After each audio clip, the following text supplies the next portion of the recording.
Vous êtes-vous déjà demandé pourquoi l'espace était silencieux? Pourquoi, parmi des milliards d'étoiles, nous n'entendons que des parasites? Ce n'est peut-être pas parce qu'il n'y a personne là-bas. C'est peut-être parce que tout le monde sait que lorsqu'un prédateur passe, la meilleure stratégie de survie est de retenir son souffle. Le 3 octobre 2025, notre système solaire a cessé d'être un endroit sûr. Il est devenu un terrain de chasse. Et la première victime, le premier témoin à être réduit au silence, a été Mars. Officiellement, on vous a dit qu'il s'agissait d'un événement historique, d'un triomphe scientifique. L'objet interstellaire 3I Atlas, un visiteur venu des profondeurs de la galaxie, a frôlé Mars à une distance de 29 millions de kilomètres. La NASA a publié des communiqués de presse. L'Agence spatiale européenne a montré des photos floues prises par le Trace Gas Orbiter, sur lesquelles on distingue à peine un point faible. Ils vous ont dit que c'était une occasion unique d'étudier l'activité cométaire. Ils ont menti. Ce qui s'est passé le 3 octobre n'était pas une étude, c'était une invasion.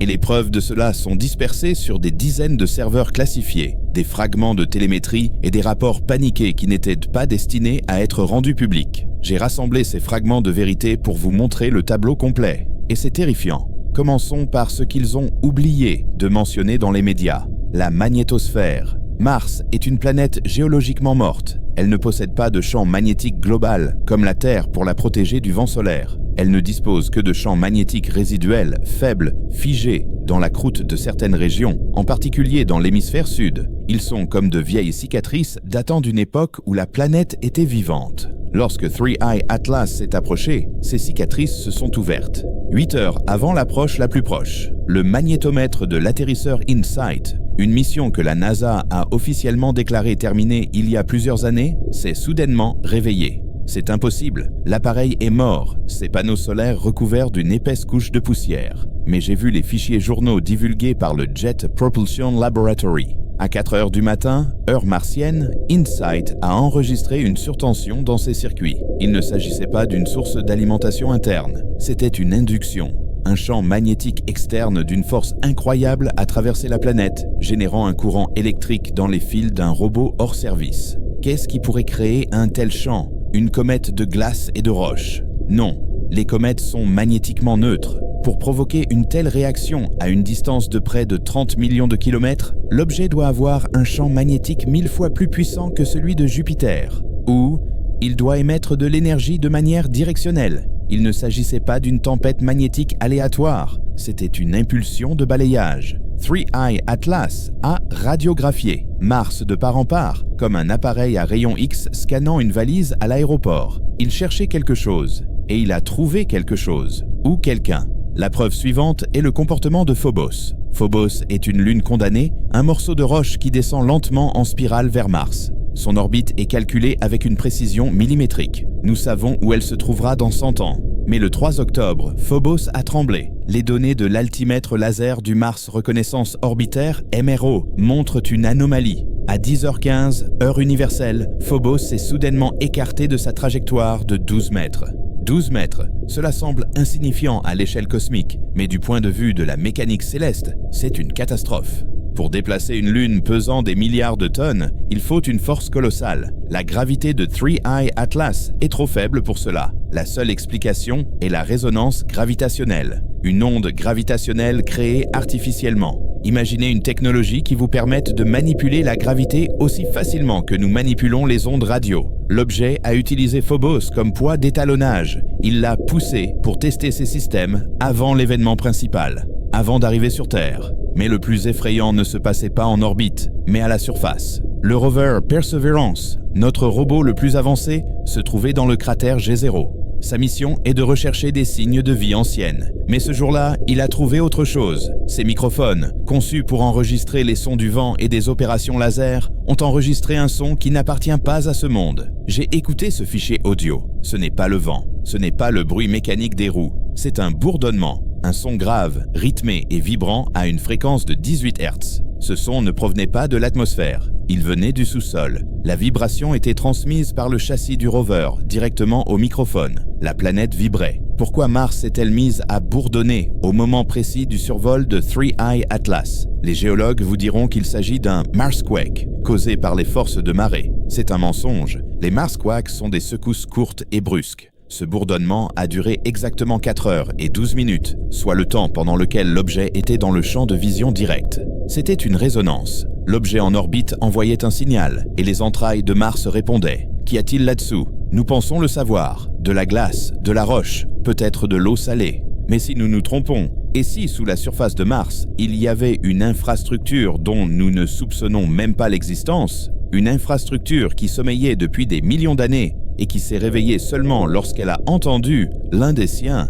Les rapports officiels restent muets sur ce qui est arrivé à l'atmosphère. La sonde MAVEN, qui étudie la perte de l'atmosphère martienne, a enregistré une chute catastrophique de la pression dans les couches supérieures. Habituellement, Mars perd son atmosphère lentement, molécule par molécule, sous l'action du vent solaire. Mais le 3 octobre, il y a eu une implosion. Un énorme volume de gaz, argon, dioxyde de carbone, azote, a été instantanément arraché du champ gravitationnel de la planète et aspiré dans la queue de 3I Atlas. Il ne s'agissait pas d'érosion, il s'agissait d'un ravitaillement. L'objet a traversé les couches supérieures comme une baleine nageant à travers le plancton et a inhalé l'air martien. Il a pris les substances volatiles nécessaires à ses moteurs ou à ses systèmes de survie. Il a utilisé Mars comme une station-service gratuite sur l'autoroute. Et personne à la NASA n'a osé l'appeler par son nom. Ils ont parlé d'une interaction anormale avec le vent solaire. Quelle expression pratique pour dissimuler un vol à l'échelle planétaire. Et maintenant, nous arrivons au détail qui fait froid dans le dos. Le flash bleu. La nuit du survol, plusieurs astronomes amateurs de l'hémisphère sud, en Australie et au Chili, ont signalé une étrange et brève lueur dans les environs de Mars. Ce n'était pas la lumière du Soleil réfléchie. Le Soleil était de l'autre côté. La lueur était propre à Mars. Une pulsation bleue faible et fantomatique qui a duré moins d'une seconde. La science officielle a ignoré ces rapports, les attribuant à des interférences atmosphériques sur Terre ou à des défauts dans les matrices des caméras. Mais l'un des télescopes en Nouvelle-Zélande a réussi à obtenir un spectre de ce flash. Le fichier contenant ces données est apparu sur un forum fermé d'astrophysiciens et a disparu 1 heure plus tard. Mais Internet se souvient de tout. Le spectre montre des raies d'émission de xénon ionisé. Le xénon est un gaz inerte. Il ne brûle pas. Il ne réagit pas. Pour que le xénon brille si fort qu'il soit visible depuis la Terre, il faut une énergie comparable à celle d'une explosion nucléaire. Ou au fonctionnement d'un moteur ionique d'une puissance incroyable. 3I Atlas ne volait pas seulement par inertie, il manœuvrait. Il a engagé sa poussée près de Mars, et ce flash bleu était l'échappement de ses moteurs. Il a corrigé sa trajectoire. Mais pourquoi? Sa trajectoire était déjà parfaite pour un survol du Soleil. La réponse est d'une simplicité effrayante. Il freinait. Oui, vous avez bien entendu. Un objet interstellaire qui devrait voyager à une vitesse hyper rapide pour quitter notre système a ralenti, de manière insignifiante, de quelques fractions de %, mais suffisamment pour modifier l'heure d'arrivée au point suivant. La Terre. Il a synchronisé son horloge. Il s'est ajusté à nous. Après son survol de Mars, 3I Atlas a changé. Avant Mars, c'était un objet froid et sombre. Après Mars, sa signature infrarouge a triplé. Il s'est réchauffé. Il s'est réveillé. L'interaction avec la planète rouge a déclenché des processus internes qui étaient en sommeil depuis des milliards d'années. Mars a été la clé de contact. Qu'a-t-il laissé derrière lui? L'orbiteur Tianwen-1 de l'agence spatiale chinoise a cessé de transmettre des données 2 jours après le survol. Les Chinois restent silencieux. La sonde Al-Amal des Émirats arabes unis est passée en mode sans échec en raison d'un bug logiciel. Les 2 sondes qui avaient la meilleure vue sur l'événement sont devenues aveugles. Ce n'est pas une coïncidence. Il s'agit d'un nettoyage des témoins.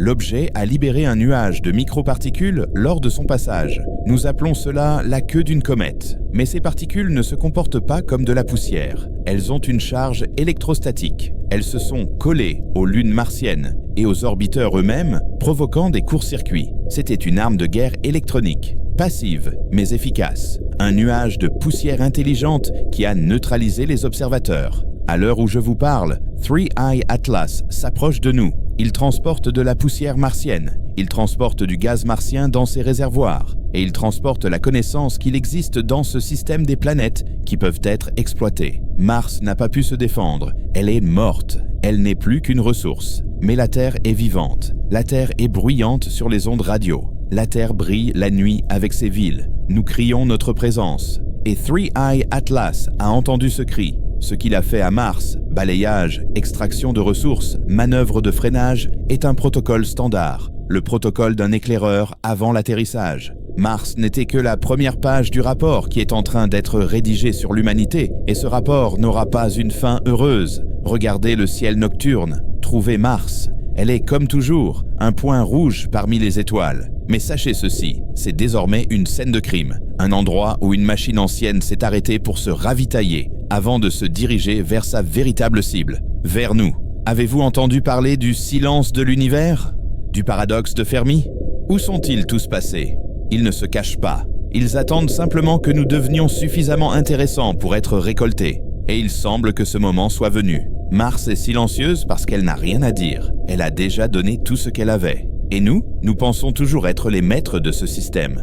Nous pensons toujours que les lois de la physique sont de notre côté. Mais la physique a changé le 3 octobre, et nous vivons désormais dans une nouvelle réalité. Une réalité où nous ne sommes pas seuls, et où nos voisins ne sont pas venus en paix. Ils sont venus avec des soutes vides. Vous écoutez le cri d'une planète. Ce fichier audio a été divulgué par l'antenne du Deep Space Network à Canberra, en Australie. Il a été enregistré le 4 octobre 2025, le lendemain du départ de 3I Atlas du système martien. La NASA vous dira qu'il s'agit d'une interférence du vent solaire. Elle vous dira qu'il s'agit d'un dysfonctionnement du capteur. Mais posez-vous la question suivante. Le vent solaire ressemble-t-il à un motif? Un dysfonctionnement se répète-t-il dans une séquence de nombres premiers? C'est l'écho que Mars a laissé derrière elle. Et il raconte une histoire bien pire que la simple destruction de l'atmosphère. Nous devons parler du flash bleu. Des astronomes amateurs de l'hémisphère sud ont signalé un phénomène optique étrange et transitoire la nuit du survol, une faible impulsion bleue émanant de la direction de Mars.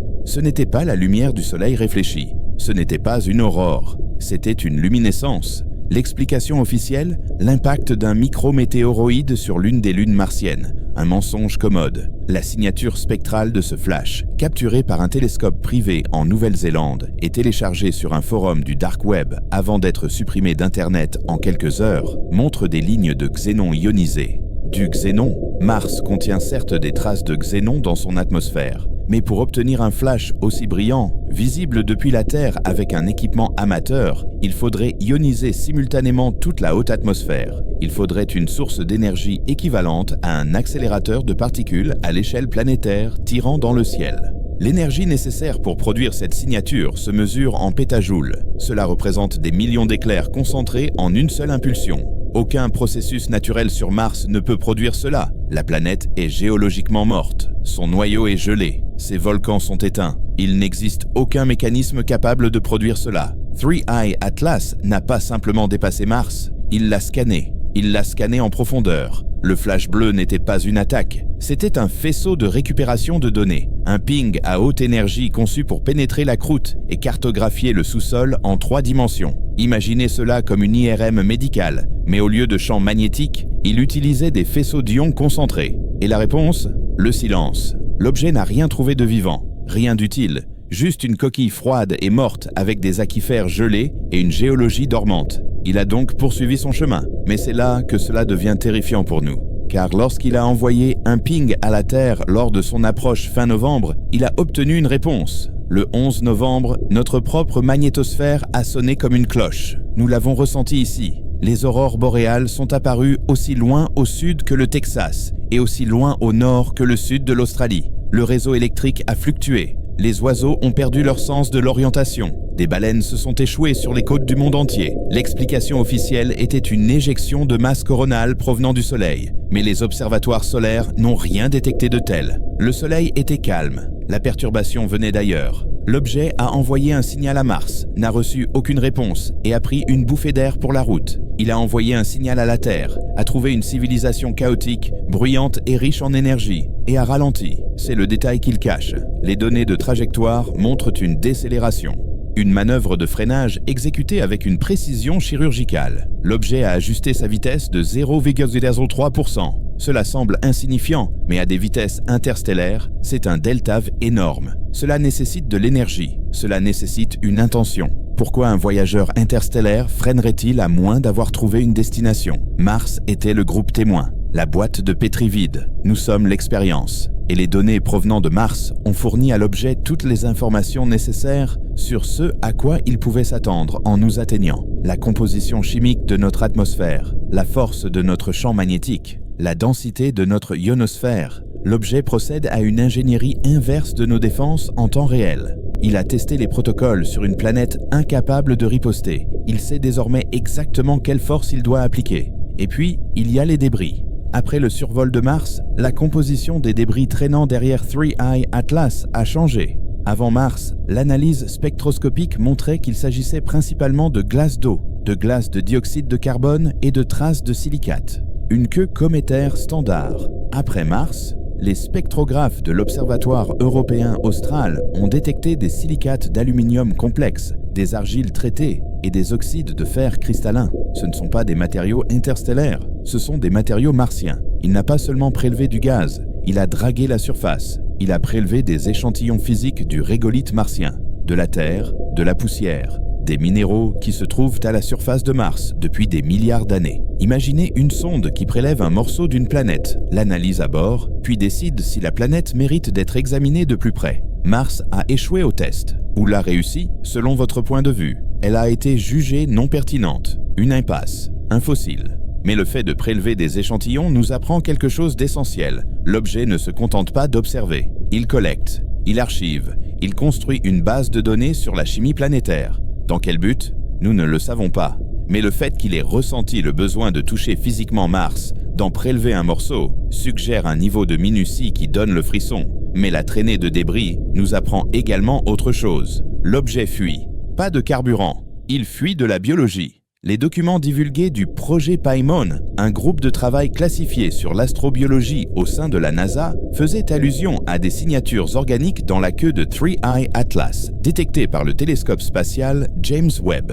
Des chaînes carbonées complexes, des précurseurs d'acides aminés, des structures qui ressemblent aux éléments constitutifs des protéines. Avant Mars, ces signatures étaient faibles, comme un bruit de fond. Après Mars, elles ont explosé. La concentration a été multipliée par 40. A-t-il contaminé Mars? A-t-il largué une charge utile? A-t-il ensemencé la planète avec quelque chose qui restera en sommeil dans le sol gelé pendant des millénaires en attendant que les conditions changent? Nous ne le saurons peut-être jamais, car les rovers sont silencieux. Perseverance a cessé de transmettre des données scientifiques le 7 octobre. L'explication officielle est une mise à jour logicielle. Mais les mises à jour logicielles ne prennent pas 2 mois. Les orbiteurs sont en mode sans échec. Le Trace Gas Orbiter, le Mars Reconnaissance Orbiter, même la sonde Hope des Émirats Arabes Unis, tous signalent un fonctionnement minimal. Les yeux que nous avions sur la planète rouge ont été bandés. Soit ils ont été endommagés par l'interaction, soit ils ont été délibérément éteints pour nous empêcher de voir ce qui a été laissé derrière. Mais nous pouvons déduire la vérité à partir de l'ombre qu'ils projettent.